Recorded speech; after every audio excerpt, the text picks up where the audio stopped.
প্রিয় দর্শক, আসসালামু আলাইকুম। জানি আমরা এই সময় কেউ ভালো নেই। আমাদের রিলস থেকে কিন্তু আর্নিং বলা চলে একদমই বন্ধ করে দিয়েছে। আবার যারা নতুন কনটেন্ট মনিটাইজেশন এর সেটআপ পেয়েছেন, তাদের পেজে কোনো প্রকার ভিউ নেই। তবে হতাশ হওয়া যাবে না, ধৈর্য ধরে কাজ করতে হবে।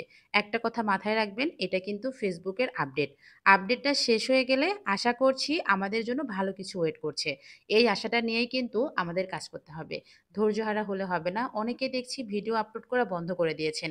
এই ভুলটা কোনোভাবেই করবেন না। এটা দেখবেন যে আপডেটটা শেষ হয়ে গেলে আমরা যে হতাশ হচ্ছি এর থেকেও আমরা অনেক ভালো কিছু পাবো। আশা করছি। আরেকটা বিষয় হচ্ছে নতুন পেজ ওপেন করে পেজে যখন ১,০০০ ফলোয়ার হয়ে যায় তো আ স্টার সেটআপটা দিয়ে দেয়, হ্যাঁ? স্টার সেটআপটা দেওয়ার পরে আমরা কি করি? অনেকে সেটআপটা দেই না, আবার অনেকে যেন-তেনভাবে করে ফেলি। এই কাজটা কখনোই করা যাবে না। স্টার সেটআপটা আপনি যত ভালোভাবে করবেন, তত আপনার জন্য ভালো। নেক্সট টাইমে যে সেটআপগুলো আসবে, এটা কিন্তু অটোমেটিকই হয়ে যাবে।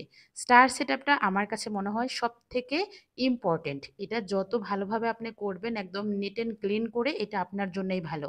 আমি যে ভুলটা করেছিলাম, যেটার জন্য আমি সাফার করছি, আমি স্টার সেটআপটা যখন এসেছিল, আমি একটা ব্যাংক অ্যাকাউন্ট দিয়েছিলাম, যে ব্যাংক থেকে আমার এখন আর্নিং এর 11% ডলার কেটে নিচ্ছে।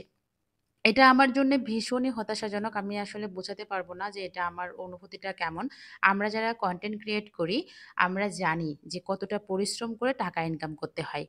তাই অবশ্যই জেনে বুঝে চোখ কান খোলা রেখে ভালো একটা ব্যাংক অ্যাকাউন্টের সেটআপ দিবেন। এটা কিন্তু মোস্ট ইম্পোর্টেন্ট। আমার সাথে যেটা হচ্ছে আশা করছি এটা আপনাদের সাথে না হোক। এটা কিন্তু খুবই হতাশাজনক। দেখেন ৳১০০ র মধ্যে যদি ৳১১ আপনার কেটে নেয়, আপনার কাছে কয় টাকা থাকে? আপনার যখন একটা ভালো পরিমাণে ইনকাম আসবে, সেই ইনকাম থেকে যদি আপনাকে একটা অনেক টাকা কেটে নেয়, অনেক বেশি টাকা, তাহলে আসলে এটা কেমন লাগে? এটা কিন্তু অনেক বেশি হতাশাজনক, অনেক বেশি মানে আপনাকে ফেড আপ করে ফেলবে।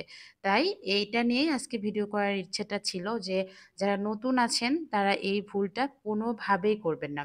একটা ভালো ব্যাংক অ্যাকাউন্ট সেটআপ দিবেন। বিশেষ করে ইসলামী ব্যাংকটা আমার কাছে মনে হয় অনেক ভালো। কিন্তু আমি তো ১ম অবস্থায় জানতাম না। তাই যেন-তেন একটা ব্যাংক অ্যাকাউন্ট দিয়ে সেটা সেটআপটা করে ফেলেছিলাম। আমি আসলে ভাবি নাই কখনো যে এতদূর পর্যন্ত আসবো, আমার এরকম আর্নিং হবে। হ্যাঁ? তো ১ম থেকেই আমার ইচ্ছে ছিল যে মানে যখন থেকে সমস্যাটা আমার হয়েছে তখন থেকে আমার মনে হয়েছে যে আমার যারা নতুন ভিউয়ার্স আছেন তাদের উদ্দেশ্যে আমি এই কথাগুলো বলি। আমার কথাতে যদি একটু হলেও উপকার হয়। সবসময় আমার মাথায় একটা জিনিসই কাজ করে যে আমার যে প্রবলেমটা হয়েছে এই প্রবলেমটা যেন অন্য কারো না হোক। সেটা পেজ বলেন বা অন্য কিছু বলেন। তো অনেক বকবক করে ফেললাম। একটাই কথা বলব, ধৈর্য ধরে কাজ করে যান। ইনশাআল্লাহ আমাদের জন্য ভবিষ্যতে ভালো কিছু অপেক্ষা করছে।